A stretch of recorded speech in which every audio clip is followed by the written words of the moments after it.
Uma produção WGBH Boston associada a Harvard University. Qual a coisa certa a fazer?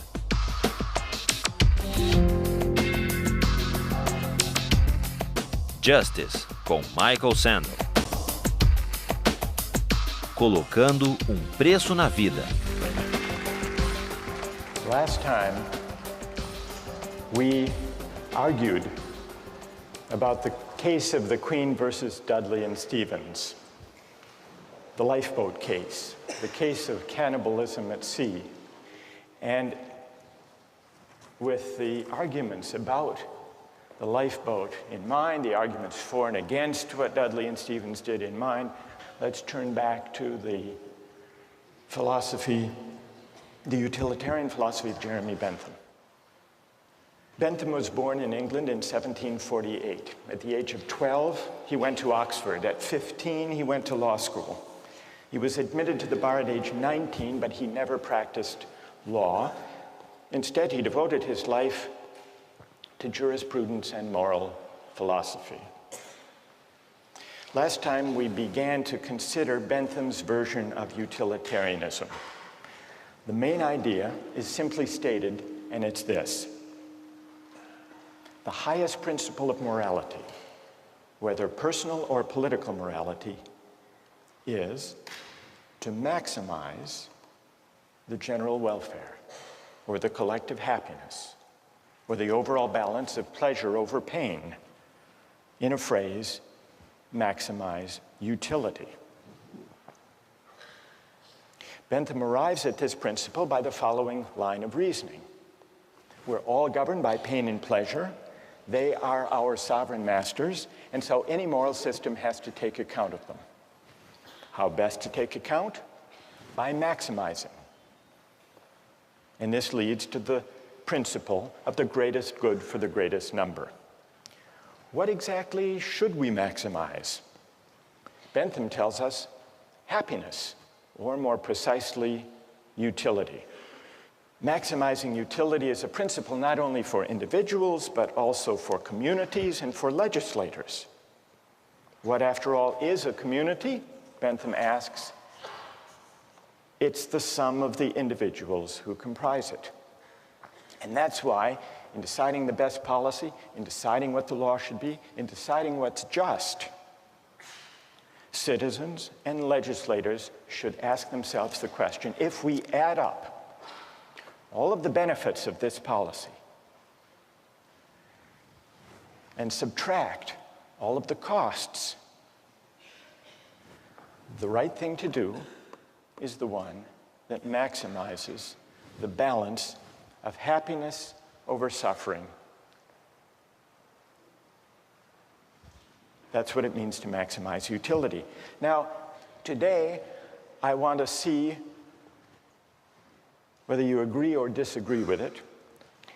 And it often goes, this utilitarian logic, under the name of cost-benefit analysis, which is used by companies and by governments all the time.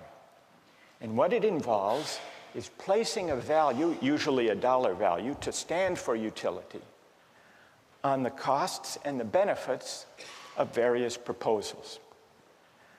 Recently in the Czech Republic, there was a proposal to increase the excise tax on smoking. Philip Morris, the tobacco company, does huge business in the Czech Republic. They commissioned a study, a cost-benefit analysis of smoking in the Czech Republic. And what their cost-benefit analysis found was the government gains by having Czech citizens smoke. Now, how do they gain? It's true that there are negative effects to the public finance of the Czech government because there are increased healthcare costs for people who develop smoking-related diseases. On the other hand, there were positive effects, and those were added up on the other side of the ledger. The positive effects included, for the most part, various tax revenues that the government derives from the sale of cigarette products, but it also included healthcare savings to the government when people die early, pension savings, you don't have to pay pensions for as long, and also savings in housing costs for the elderly. And when all of the costs and benefits were added up, the Philip Morris study found that there is a net public finance gain in the Czech Republic of $147 million. And given the savings in housing and healthcare and pension costs, the government enjoys a savings of over $1,200 for each person who dies prematurely due to smoking. Cost-benefit analysis. Now, those among you who are defenders of utilitarianism may think that this is an unfair test. Philip Morris was pilloried in the press, and they issued an apology for this heartless calculation. You may say that what's missing here is something that the utilitarian can easily incorporate, namely, the value to the person and to the families of those who die from lung cancer. What about the value of life? Some cost-benefit analyses incorporate a measure for the value of life. One of the most famous of these involved the Ford Pinto case. Did any of you read about that? This was back in the 1970s. Do you remember what the Ford Pinto was, a kind of car? Anybody? It was a small car, a subcompact car, very popular. But it had one problem, which is the fuel tank was at the back of the car. And in rear collisions, the fuel tank exploded. And some people were killed, and some severely injured. Victims of these injuries took Ford to court to sue. And in the court case, it turned out that Ford had long since known about the vulnerable fuel tank and had done a cost-benefit analysis to determine whether it would be worth it to put in a special shield that would protect the fuel tank and prevent it from exploding. They did a cost-benefit analysis. The cost per part to increase the safety of the Pinto, they calculated at $11 per part. And this was the cost-benefit analysis that emerged in the trial. $11 per part at 12.5 million cars and trucks came to a total cost of $137 million to improve the safety. But then they calculated the benefits of spending all this money on a safer car, and they counted 180 deaths, and they assigned a dollar value, $200,000 per death. 180 injuries, $67,000, and then the cost to repair, the replacement cost for 2,000 vehicles that would be destroyed without the safety device, $700 per vehicle. So the benefits turned out to be only $49.5 million, and so they didn't install the device. Needless to say, when this memo of the Ford Motor Company's cost-benefit analysis came out in the trial, it appalled the jurors who awarded a huge settlement. Is this a counterexample to the utilitarian idea of calculating?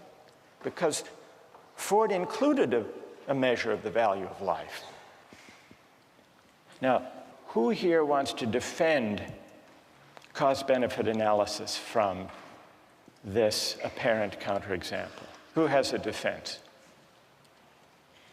Or do you think this completely destroys the whole utilitarian calculus? Yes? Okay, well, I think that, once again, they've made the same mistake the previous case did, that they assigned a dollar value to human life. And once again, they failed to take account things like suffering and emotional losses by the families. I mean, families lost earnings, but they also lost a loved one, and that is more valued than $200,000. Right. And wait. That's good. What's your name? Julia Roto. So if 200,000, Julie, is too low a figure because it doesn't include the loss of a loved one and the loss of those years of life, what do you think would be a more accurate number? I don't believe I could give a number. I think that this sort of analysis shouldn't be applied to issues of human life. I think it can't be used monetarily. So they didn't just put too low a number, Julie says. They were wrong to try to put any number at all. All right, let's hear someone who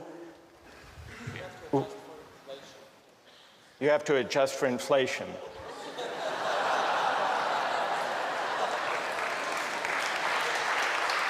All right, fair enough. So what would the number be now? This was 35 years ago. $2 million. You would put 2 million. And what's your name? Wojtek says, we have to allow for inflation. We should be more generous. Then would you be satisfied that this is the right way of thinking about the question? I guess, unfortunately, it is. There needs to be a number put somewhere. Like, I'm not sure what that number would be, but I do agree that there could possibly be a number put on human life. All right, so Wojtek says, and here he disagrees with Julie. Julie says we can't put a number on human life for the purpose of a cost-benefit analysis. Wojtek says we have to, because we have to make decisions somehow. What do other people think about this? Is there anyone prepared to defend cost-benefit analysis here? As accurate, as desirable? Yes? Go ahead. I think that if Ford and other car companies didn't use cost-benefit analysis, they'd eventually go out of business because they wouldn't be able to be profitable, and millions of people wouldn't be able to use their cars to get to jobs, to put food on the table, to feed their children. So I think that if cost-benefit analysis isn't employed, the greater good is sacrificed in this case. All right, let me add, what's your name? Raul? Raul. There was recently a study done about cell phone use by drivers when people are driving a car, and there's a debate whether that should be banned. Yeah. And the figure was that some 2,000 people die as a result of accidents each year using cell phones.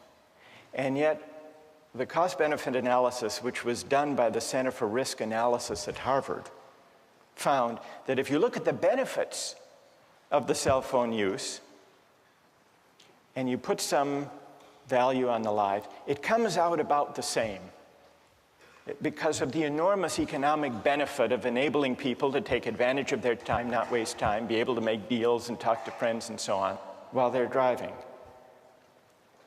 Doesn't that suggest that it's a mistake to try to put monetary figures on questions of human life?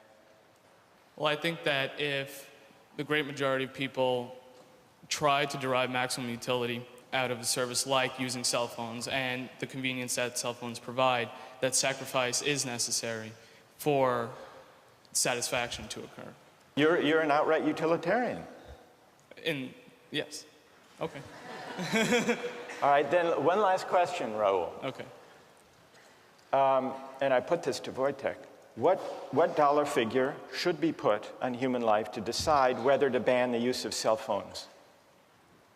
Well, I don't want to arbitrarily calculate a figure. I mean, right now, I think that... You want to take it under advisement? Yeah, I'll take it under advisement. But what, roughly speaking, would it be? You've got 2,300 deaths. Okay. You've got to assign a dollar value to know whether you want to prevent those deaths by banning the use of cell phones in cars. Okay. So, what would your hunch be? How much? $1 million? $2 million? $2 million was Wojtek's figure. Yeah. Is that about right? Maybe $1 million. $1 million? Yeah. You know, that's good. Thank you. Okay. So these are some of the controversies that arise these days from cost-benefit analysis, especially those that involve placing a dollar value on everything to be added up.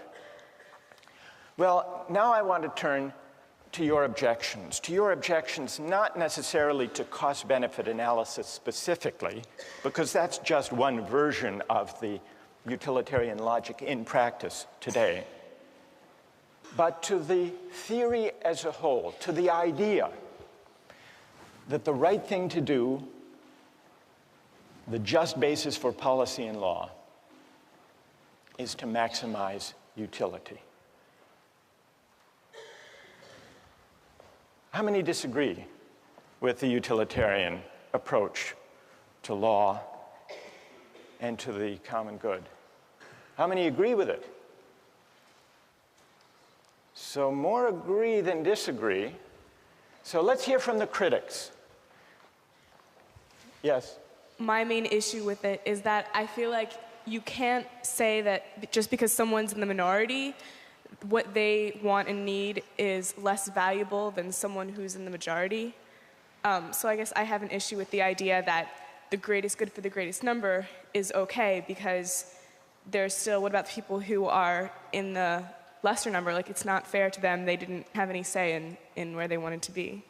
All right, that's an interesting objection. You're worried about the effect on the minority. Yes. What's your name, by the way? Anna. Who has an answer to Anna's worry about the effect on the minority? What do you say to Anna? She said that the minorities value less. I don't think that's the case, because individually the minority's value is just the same as the individual of the majority. It's just that the numbers outweigh the minority. And I mean, at a certain point you have to make a decision, and I'm sorry for the minority, but sometimes it's for the general, for the greater good. For the greater good. Anna, what do you say? What's your name? Yangda. What do you say to Yangda? Yangda says you just have to add up people's preferences, and those in the minority do have their preferences weighed. Can you give an example of the kind of thing you're worried about when you say you're worried about utilitarianism violating the concern or respect due the minority? Okay. Can you give an example?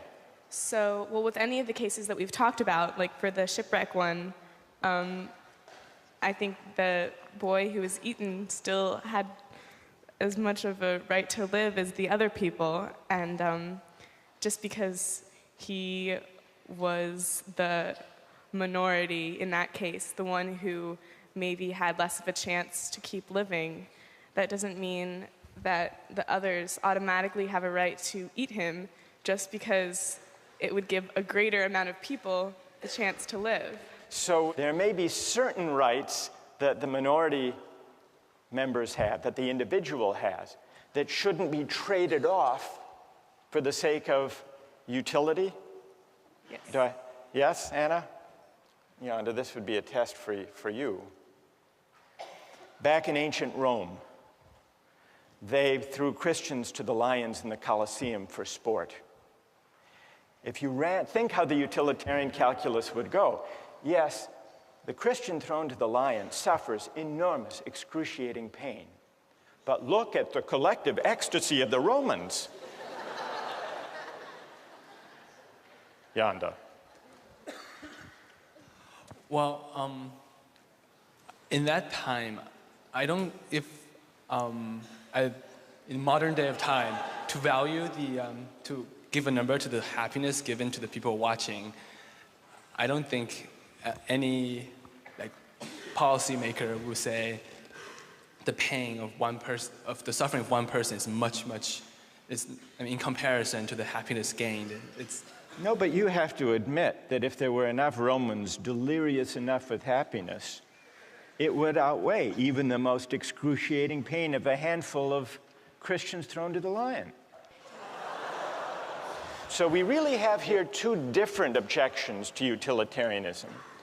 One has to do with whether utilitarianism adequately respects individual rights or minority rights, and the other has to do with the whole idea of aggregating utility or preferences or values is it possible to aggregate all values to translate them into dollar terms? There was, in the 1930s, a psychologist who tried to address this second question. He tried to prove what utilitarianism assumes, that it is possible to translate all goods, all values, all human concerns into a single uniform measure. And he did this by conducting a survey of young recipients of relief. This was in the 1930s. And he gave them a list of unpleasant experiences. And he asked them, how much would you have to be paid to undergo the following experiences? And he kept track. For example, how much would you have to be paid to have one upper front tooth pulled out? Or how much would you have to be paid to have one little toe cut off? Or to eat a live earthworm 6 inches long? Or to live the rest of your life on a farm in Kansas? Or to choke a stray cat to death with your bare hands? Now, what do you suppose was the most expensive item on that list? Kansas?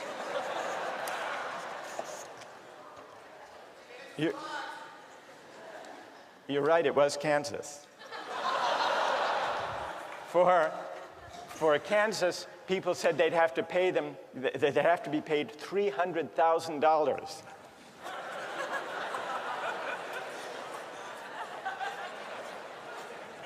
What do you think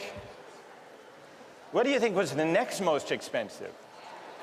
Not the cat. Not the tooth. Not the toe. The worm. People said you'd have to pay them $100,000 to eat the worm. What do you think was the least expensive item?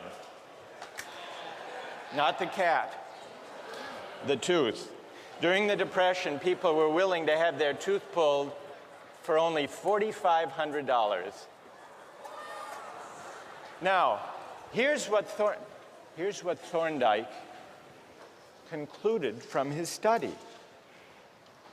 Any want or satisfaction which exists in some amount and is therefore measurable. The life of a dog or a cat or a chicken consists of appetites, cravings, desires, and their gratifications. So does the life of human beings, though the appetites and desires are more complicated. But what about Thorndike's study?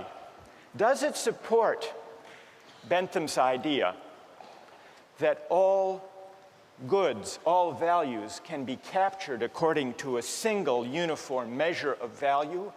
Or does the preposterous character of those different items on the list suggest the opposite conclusion, that maybe, whether we're talking about life or Kansas or the worm, maybe the things we value and cherish can't be captured according to a single uniform measure of value? And if they can't, what are the consequences for the utilitarian theory of morality? That's a question we'll continue with next time.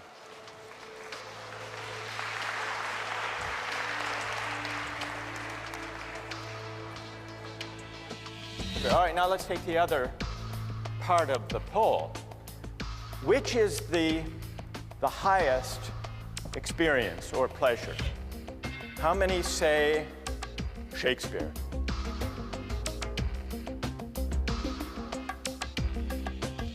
How many say Fear Factor? No, you can't be serious. Really?